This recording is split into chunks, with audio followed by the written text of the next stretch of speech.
had an incredibly exciting start to this morning. I was booked to run a podcast interview with a woman in the United States who I'd never met, and she was someone I knew very little about other than what I could glean from her website. She was introduced to me by a friend who's also from the US, who was somebody whose opinion I really, really trust, and his suggestion was that this woman and I would get along really well together.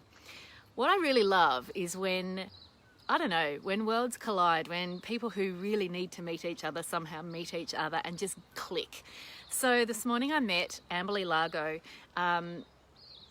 She's an incredible woman, incredible story behind her life almost destroyed by an accident. Her journey to recovery is what forms the foundation of the work she now does as a public speaker and a mindset coach and mentor. Wonderful woman. We were booked to do a podcast interview this morning and we just spent an hour chatting. So none of it got recorded, which is our little secret. But the beautiful thing about letting joy take hold and just letting the connection unfold is that sometimes you learn something about yourself and you learn something about the work that you do that you weren't expecting. So when you look at Amberly, she's all over Instagram. She speaks all over the US. She's been on many podcasts with other people. And yet, through our conversation today, it became apparent that doing what I do on Facebook is a bit new to her. Doing what I do in terms of the groups that I run and the programs that I run on Facebook and in Facebook groups was a fairly new concept to her. At least it's not how she's done things in the past. So I'm really excited to get to know her and to be able to share what I know while she also shares what she knows with me, which is really awesome, right? Sharing of knowledge and all that sort of learning. But she said something to me today that really sat heavily with me because it's at the core of what inspires me to keep doing the work I do. And that is, we got talking about the assumptions that people make about, if you're on social media, if you're in the public eye, if you're running a business. There are a lot of assumptions that people make. They might make the assumption that you're successful. They might make the assumption that you're making a whole ton of money. They might make the assumption that you've got all your shit together. And they make the assumption that you must have the world opening its doors to you in some way or other. So people often feel that business owners have got it all going on, that business owners have got so many connections and so many people at their beck and call. And really what Amberly and I discovered in our conversation today was this mutual awareness of the isolation that business owners actually feel. And she put it beautifully. She said that people think your world expands when you own a business, but in reality, your world actually shrinks. And it's such a reality when you think about it. You own a business, there are fewer people around you who do the same thing as what you do. So if you're a mental health professional, there are lots of other mental health professionals that you can get to know. But once you step into being the business owner, it adds another layer of complexity to the relationships that you have with other mental health professionals, to the relationships you have with your team. Even your relationships with your friends change over time because you're moving in a different direction. You're taking on responsibility that other professionals, even in your own field, don't necessarily have unless they're also business owners. And so when you're running your own business, you start to become a little bit otherworldly, a little bit not quite the same as everybody else, because you've got a different experience of being a mental health professional or being a florist or being an educator, because you've got all that extra responsibility. Not only that, when you take on a team of people to work alongside you, they're doing similar work to what you're doing, but they don't have that same level of responsibility. And so, of course, they don't quite get what you're experiencing either. because you're the one carrying the weight of responsibility, the weight of that burden on your shoulders. And even though they're close to you physically in the same office, they're nowhere near close to you in the same understanding of what that responsibility feels like. So for business owners, that sense of isolation can be really, really crippling. And it's something that I have experienced. I've talked about this quite a bit before.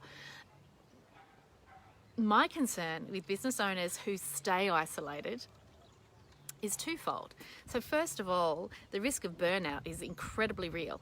So the risk of burnout, so the Mental Health Organization now, the World Health Organization I should say, now recognizes burnout as a formal health condition.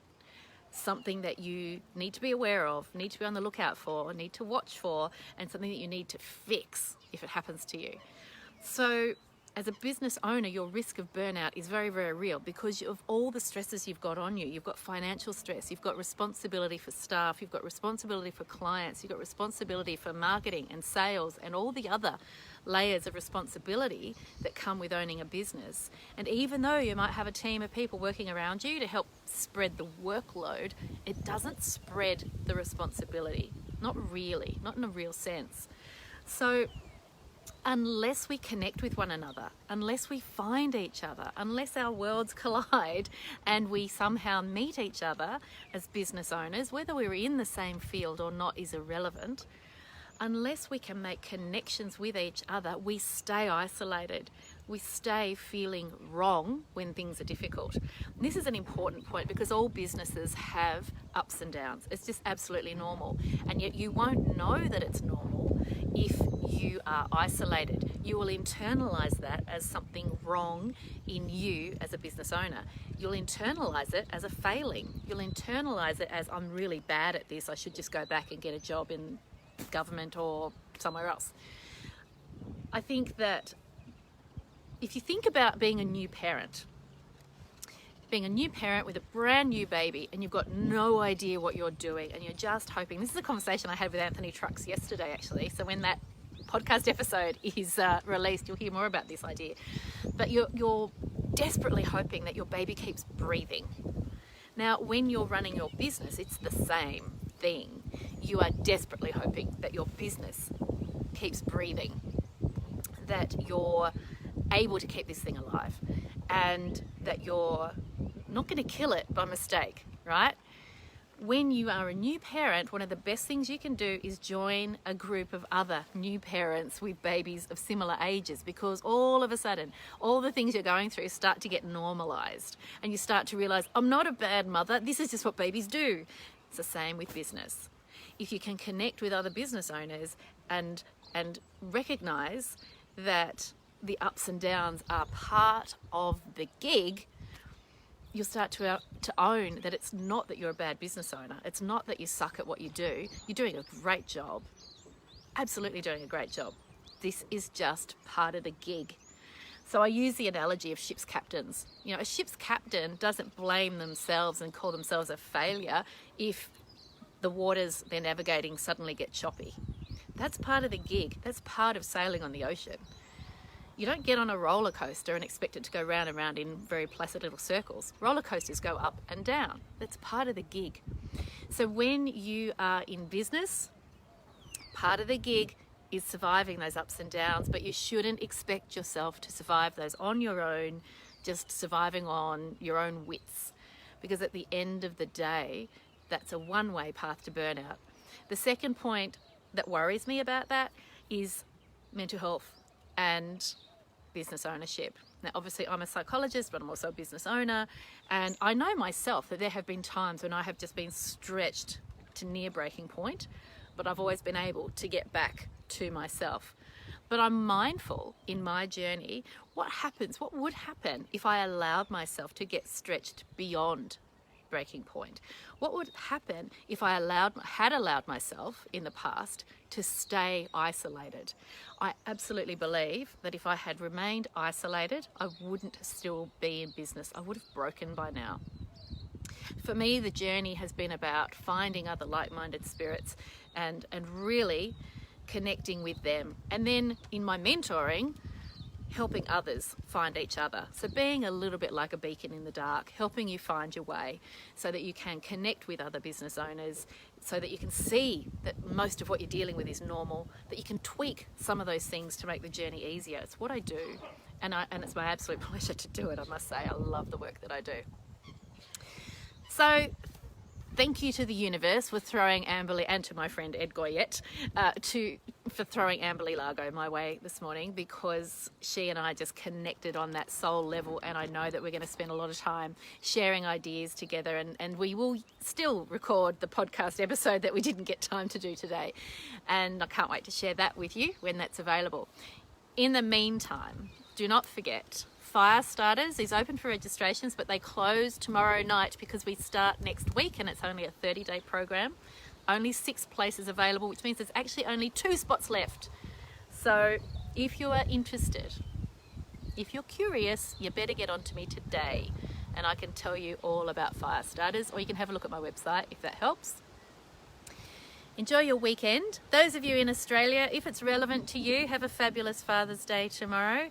We've got a few surprises in store for the father of our household, and I hope you have a fabulous weekend doing whatever you're doing, regardless.